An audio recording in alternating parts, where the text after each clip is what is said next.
Saluton, cae bonvenon al nova eldono de Legado el mia vercaro.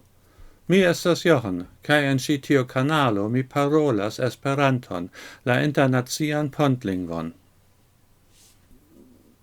Stratmusico. Hodio vi audas la unuan parton. Kulistimo. Se vi volas forigi vian kulistimon, vi devas musiki publike, ju pli ofte des pli bone. Maria memores la consilon de sia musikinstruisto. Sola en sia tranquilla chambereto, la studentino povis ludi la plei bellain melodioin per sia violono, sed tui, ciam iu auscultis, si constante faris eraroin. Suffices la ceesto de sia musikinstruisto. Se si ne vencos ci tion malforton, sia revo farigi musicistinon versaine mal successos. Sed kie si musicu publice, se si ancorau ne poves ludi ion melodion suffice bone, cae compreneble si ancao ne voles igi ridinda. Tiu estis reala problemo.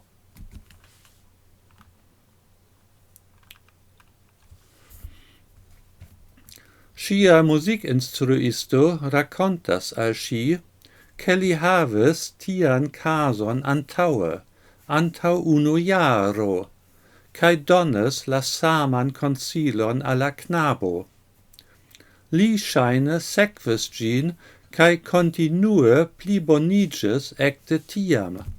Yes, li ec gainis concursoin, en ciui li neniam antaue poves partopreni pro sia kulistimo.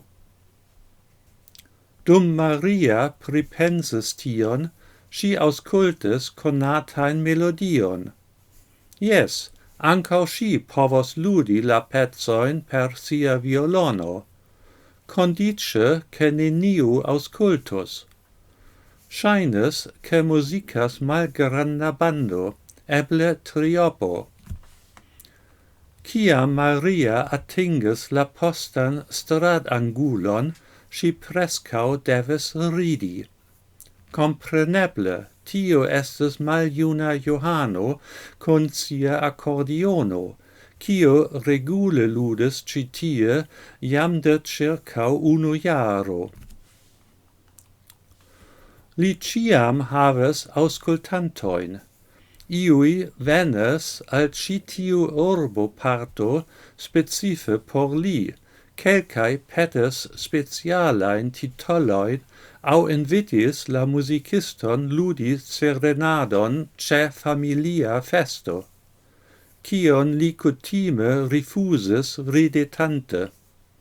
Nur ciam la festo occasis en lia districto, cae li povis veni piede tien con sia charo, li foie acceptis tian inviton.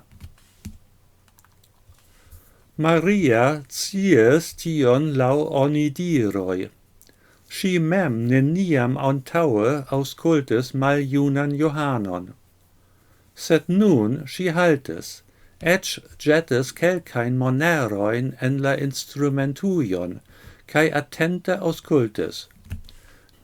Gi ne estis musico, cian oni ofte audis ce fervoiae stacidomoi cae antau superbazaroi. Tio estis bonega musico, pure ludata, versaine de educita musicisto. Gis nun, Maria ne multe pensis pri stratmusico, sed subite si pensis alimaniere pri gi.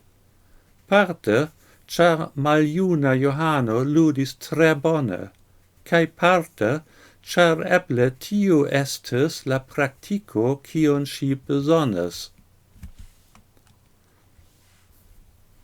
Nun, mia knabino, cion vi pensas? demandis la maljuna Johano, dum li pacas sian instrumenton cae iras heimen.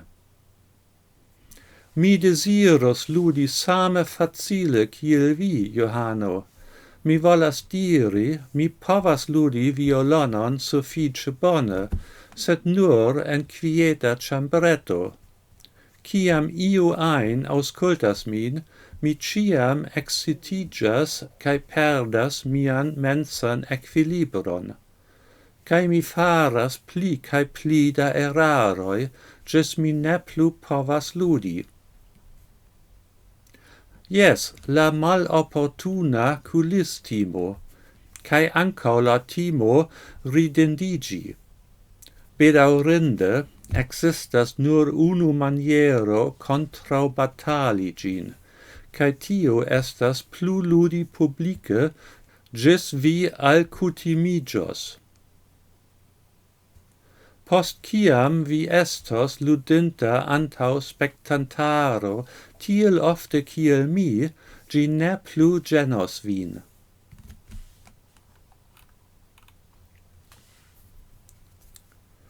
Mi shatus credi vin, Johano, cae ancau mia violoninstruisto consilis al mi musici publice, sed mi simple ne curagas. Cio estas, se io reconos min, eble samclassano mia, cae poste mocos min pritio dum semainoi. Yes, iunae knabinoi, vi ciam prenas la vivon tro seriose, cae vi mem tro grave. Mi povos imagi, che neniu reconos vin, se vi nur schminkos vin, por aspecti iom pli maljuna. Captucon malsamain vestajoin, cae, cefe, malsamain shuoin, cae vi simulos al via propra patrino, au ec via avino. Tio sonas tenta, Maria declaris. Ciu vi helpos min pri tio, Johano, cae eble prenos min kiel stagiantinon, ciam vi musicas sur strate? Yes, mia knabino, se vi shatus passigi vian tempon con mi, maljunulo, mi havas nenion contrau gi. Ili jam atingis tranquillan lodgestraton en la malnova urbo. Mi lodgas citie, clarigis maljuna Johano. Se vi povos esti citie morgau postagmese, je la 3 cae 2, ni faros vin maljunulino, cae poste eciros cune. Ciu bone? Consentite, Johano, cae mia nomo estas Maria. Ili adiaues unu la alian man premante. Daurigo sequas, eble venontan sabaton. Dankon, jentio por hodiau, cae ne forgesu, abonu mian canalon, por che vi ne maltrafu miain venontain filmetoin. Gis!